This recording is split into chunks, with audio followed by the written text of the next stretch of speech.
Hello guys, good evening. So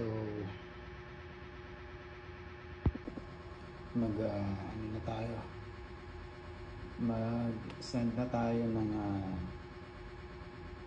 points natin. Okay, sa account natin at sa downline natin. So ayan na nga guys. So ayan, dapat lahat yan may click natin dun sa green. Okay,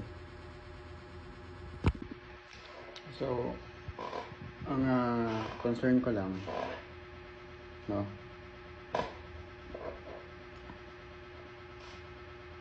just educate yourself. Okay, kung ano man yung ginagawa mo, i-educate mo sarili mo, lalo na kung alam mong wala ka pa namang abilidad ng sobra, skills. Huwag ka munang pakakampante at huwag ka rin maging maluho. Okay, ingatan mo yung hard earned mo, and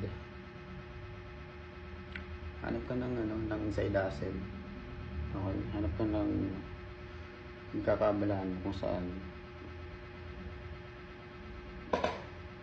meron ka pang additional na, alam mo yun, pasok ng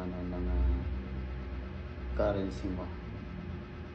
Okay, magtataasan ang inflation ngayon, inflation rate. So dapat mapantayan natin.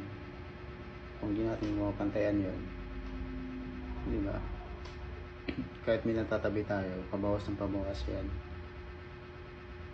Ang gagawin natin, magtitipid na magtitipid.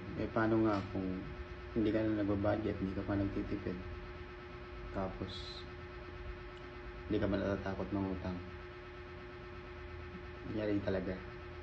Okay, kaya lang guys, share ko lang yung yung daily activities ko. Good evening.